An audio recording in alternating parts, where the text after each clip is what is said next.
Apa yang baru saja terjadi di Belgia adalah tanda peringatan bagi kita semua, terutama bagi kita yang tinggal di negara-negara yang masih memiliki kebebasan berbicara sebagai hak dasar. Karena hak itu perlahan-lahan sedang diambil dari individu di seluruh Eropa. Dan kita perlu melihat hal itu sebagai pelajaran dan memahami betapa parahnya situasi yang terjadi. Karena, teman-teman, keadaannya sudah sangat buruk. Kisah ini benar-benar mengejutkan saya. Jadi, ini adalah kisah tentang Dries van Langenhoff. Oke, dia adalah seorang aktivis sayap kanan. Saya rasa dia pernah berada di pemerintahan. Dan dia memposting ini kemarin. Sebuah pengumuman yang sangat menyedihkan. Saya baru saja dinyatakan bersalah untuk kedua kalinya karena ujaran kebencian. Dan hanya karena alasan teknis, saya tidak langsung dipenjara, yang membuat hakim frustrasi. Secara ironis, justru berkat hukuman penjara saya sebelumnya karena meme di grup chat pribadi, saya sekarang masih bebas. Oke, jadi pria ini dipenjara karena mengirim meme di grup chat pribadi, yang sudah gila menurut saya. Tapi ceritanya jadi lebih buruk lagi. Pada Februari 2024, dia memberikan kuliah di sebuah universitas Katolik, di mana dia mengaitkan migrasi massal dengan kejahatan dan penurunan kualitas hidup. Fakta. Setiap poin yang dia sampaikan benar-benar 100% fakta dan sangat didukung oleh bukti ilmiah. Nah, kenapa poin itu penting? Karena apa yang dikatakan hakim yang memvonisnya. Dan sekali lagi, saya tekankan, kamu pasti tidak akan percaya ini. Selamat datang di Gerakan Perlawanan. Kita benar-benar perlu melawan balik. Saya Meiraka, pembawa acara kalian, jadi pastikan untuk tekan tombol subscribe dan dukung video ini. Mari kita mulai. Jadi, inilah yang ditulis hakim dalam putusannya. Bahkan jika semua pernyataan yang dibuat oleh Van Langenhoff didasarkan pada bukti ilmiah dan statistik, itu tidak berpengaruh pada niat pidananya. Van Langenhoff tidak didakwa karena menyebarkan informasi palsu. Dia didakwa karena menyajikan fakta dengan cara yang memicu kebencian terhadap seseorang berdasarkan satu atau lebih kriteria yang dilindungi dalam Undang-Undang Anti-Rasisme. Itu terlalu banyak kata hanya untuk mengatakan bahwa dia ingin memenjarakan saya karena mengatakan kebenaran. Jadi, saya ingin memperjelas. Orang ini memberikan kuliah di mana dia membagikan kebenaran. Sekarang, apakah kebenaran itu sulit diterima oleh orang-orang? Mungkin saja. Tapi dia membagikan kebenaran, dan hakim pun mengakuinya. Tapi karena kebenaran itu bisa diartikan sebagai menghasut kebencian terhadap kelompok seperti para migran pendatang dalam jumlah besar, maka dia dipenjara karena ujaran kebencian. Apa yang sebenarnya sedang terjadi? Apa? Sungguh, apa yang benar-benar sedang terjadi di sini? Benar-benar membingungkan dan tidak masuk akal. Sekarang, aku hanya ingin memberimu sedikit konteks sebelum kita membahas lebih lanjut tentang cerita ini. Ini sedang terjadi sekarang di Belgia.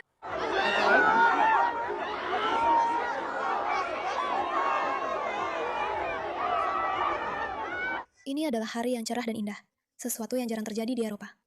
Orang-orang pergi ke pantai, dan inilah yang mereka temui. Sekarang, kamu bisa tahu hanya dari penampilan orang-orang ini bahwa mereka bukan berasal dari Belgia. Mereka adalah orang-orang yang datang dari luar. Sekarang, sekali lagi, mari kita lihat. Lihat sekali lagi ke pantai-pantai itu.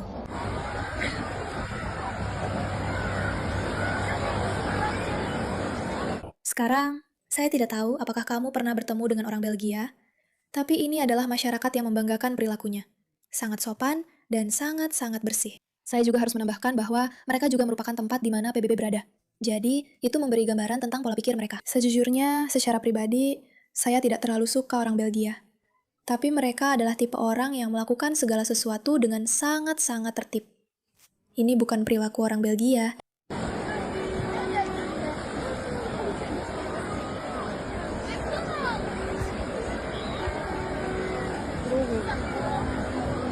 Bisakah saya mengatakan bahwa sampah ini langsung terkait dengan migran massal? Tentu saja tidak. Saya bukan orang bodoh. Saya bahkan tidak akan mencoba mengatakan hal seperti itu.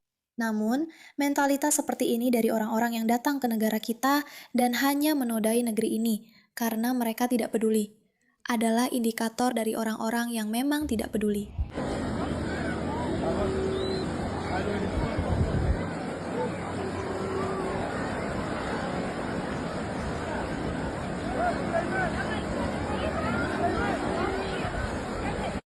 Sekarang masih ada lagi. Belgia. Belgia sedang menghadapi masalah serius. Maksud saya, This video. Look at that. Hijab, hijab, hijab, hijab, hijab, hijab, hijab, hijab, hijab, hijab, hijab, hijab, hijab, hijab, hijab. maksud saya benar-benar gila apa yang sedang terjadi di sana. Tapi sayangnya, masalah ini bukan hanya masalah Eropa saja. Ketika saya bilang Eropa, maksud saya sebenarnya masalah Belgia. Karena orang-orang yang memperjuangkan kebebasan berbicara, yang mencoba untuk mengatakan sesuatu, justru mendapat masalah di mana-mana. Di seluruh Britania Raya, Spanyol, dan Prancis. Dan bayangkan, orang-orang di seluruh Eropa, berjuang setiap hari hanya untuk membagikan pendapat mereka yang jujur dan benar, bahwa ini bisa menjadi masalah. Mereka tidak suka itu. Britania Raya selalu ada lebih banyak agresi dan menurut pemimpin syarikat, hal ini menjadi jelas selama wawancara kami. Britania Raya. Voilà, hebben hier eens het voorbeeld. Britania Raya. Oke, bagaimana kabarnya? Ya, benar begitu. Dan kita akan menjalani hari dengan matahari, laut, dan kekacauan. Benar. Jadi mereka bilang, lihat, ada sesuatu yang sedang terjadi. Sekarang, saya ingin menekankan bahwa ini sama sekali bukan masalah hitam versus putih secara khusus. Ini tentang orang-orang yang memang berasal dari Belgia. Dari mereka, banyak yang berkulit hitam. Itu tidak masalah. Tapi para migran dalam jumlah besar yang datang dan sama sekali tidak menghormati Belgia, kan? Beginilah cara mereka memperlakukannya. Dan sekarang ini berakhir atau tidak berakhir, atau dimulai dengan cerita seperti ini, karena entah kenapa, pemerintah, para hakim, berpikir bahwa melindungi para migran dalam jumlah besar lebih penting daripada melindungi rakyat Belgia sendiri. Ingat, bahkan jika semua pernyataan yang dibuat oleh Van Langenhof didasarkan pada bukti ilmiah dan statistik, itu tidak membuat perbedaan terhadap niat pidananya. Van Langenhof tidak didakwa karena menyebarkan informasi palsu. Dia didakwa karena menyajikan fakta dengan cara yang menghasut kebencian terhadap orang-orang berdasarkan satu atau lebih kriteria yang dilindungi dalam Undang-Undang Antirasisme. Agar Van Langenhof dianggap melakukan kejahatan, tidak perlu baginya untuk menghasut tindakan kebencian atau kekerasan secara konkret. Cukup jika orang lain terhasut untuk mengambil sikap intoleransi atau ketidaksetujuan secara umum terhadap suatu kelompok yang dilindungi berdasarkan kriteria Undang-Undang Antirasisme. Ini berarti Anda bisa dipenjara karena menghasut kebencian, bahkan jika pernyataan Anda, pertama, 100% faktual, dan bahkan jika Anda tidak menghasut tindakan kebencian secara konkret. Yang berarti bahwa saya, dengan membuat video ini dan mengatakan, apakah ada korelasi antara hal seperti migrasi massal dan penurunan kualitas hidup atau peningkatan kejahatan? Atau pertanyaan yang berbasis data dan sudah terbukti secara ilmiah. Saya bisa saja dianggap sebagai seseorang yang menghasut kebencian. Dan karena hanya mempertanyakan hal ini dalam sebuah kuliah di tahun 2024, saya bisa saja berakhir di penjara. Dan kamu juga bisa, hanya karena memikirkan hal ini. Bagian yang paling gila adalah tidak ada cara untuk membela diri dalam kasus seperti ini.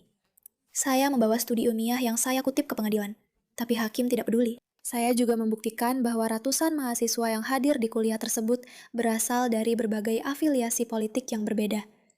Dan semua orang bisa menyampaikan pendapat atau mengajukan pertanyaan. Kuliah tersebut berlangsung dengan sangat tenang, jadi jelas tidak ada yang diprovokasi untuk membenci. Hal ini juga tidak dianggap penting, karena jika hakim mengatakan bahwa dia percaya ada kemungkinan seseorang bisa diprovokasi untuk memiliki sikap tidak setuju secara umum, itu sudah cukup bagi hakim untuk memenjarakan saya, bahkan tanpa bukti apapun. Ini benar-benar gila. Saya mengatakan ini untuk memperingatkan Anda bahwa ketika undang-undang ujaran kebencian ini sudah diberlakukan, itu sudah terlambat. Anda tidak akan pernah bisa mengalahkan mereka di pengadilan. Anda harus menghentikan mereka sebelum undang-undang itu diterapkan. Biarkan nasib saya menjadi peringatan bagi Anda, oke? Elon Musk baru saja memposting ini. Dia membagikan ulang unggahan Eva. Dries kembali divonis bersalah. Kali ini karena mengatakan kebenaran tentang konsekuensi buruk migrasi massal. Bagian yang paling gila adalah bahwa pengadilan Belgia bahkan mengakui Dries mengatakan yang sebenarnya. Karena apa yang dia katakan adalah fakta, tetapi tampaknya dianggap sebagai kejahatan karena bisa memicu kebencian. Coba pikirkan baik-baik. Mereka mengkriminalisasi kebenaran dan menggunakan Dries sebagai contoh. Mari kita bersatu untuk membantunya. Dries adalah seorang yang muda, patriot yang berani, dan kalangan elit Belgia telah mencoba menghancurkannya selama bertahun-tahun. Dia sudah mengalami begitu banyak cobaan. Dia benar-benar pantas mendapatkan bantuan kita. Dan seperti sekali lagi, jika ada penggalangan dana untuknya, harus aku akui, aku tidak terlalu tahu tentang pandangan orang ini dan apa yang dia katakan. Tapi aku cukup yakin bahwa siapapun yang menyebut migrasi massal sebagai masalah, mereka hanya menyampaikan informasi yang benar. Dan sekali lagi, dia mungkin saja seorang rasis gila dalam hal lain. Sungguh, aku tidak tahu, dan aku tidak peduli. Tapi hanya dengan membaca membaca putusan itu, benar-benar hanya membacanya. Aku tahu ada sesuatu yang sangat salah di sini. Kevin Bass, kebenaran disebut penuh kebencian di Belgia. Oleh karena itu, mengucapkannya melanggar hukum. Ini lebih menakutkan daripada menyebut kebenaran sebagai disinformasi. Mereka benar-benar sudah berhenti pura-pura. Mereka secara terbuka mengakui bahwa mereka telah mengkriminalisasi kebenaran. Biarlah ini menjadi peringatan bagi semua orang bahwa ini adalah sesuatu yang bisa terjadi di mana saja. Karena ini adalah seorang hakim yang seharusnya menjadi penjaga tertib hukum tertinggi, bukan? Ini adalah orang yang seharusnya berkata, saya melepaskan diri dari emosi dan benar-benar hanya melihat aspek hukumnya. Dan di sini dia mengatakan, tidak masalah apakah itu benar. Tidak masalah jika tidak ada yang terjadi berdasarkan apa yang dia katakan. Jika ada potensi membuat seseorang merasa sedikit tidak nyaman dalam salah satu kelompok yang dilindungi ini, maka itu adalah kejahatan kebencian. Sangat bisa dipercaya datang dari Belgia. Menakutkan dalam banyak hal karena mereka bahkan tidak berusaha untuk pura-pura. Mereka tidak berpura-pura bahwa apa yang dia katakan itu tidak benar. Dan karena itu, tidak, mereka bilang, sebenarnya itu benar. Tapi kamu tidak boleh mengatakannya karena itu membuatku tidak nyaman. Jadi kamu akan masuk penjara. Waduh. Terima kasih atas perhatian Anda terhadap masalah ini.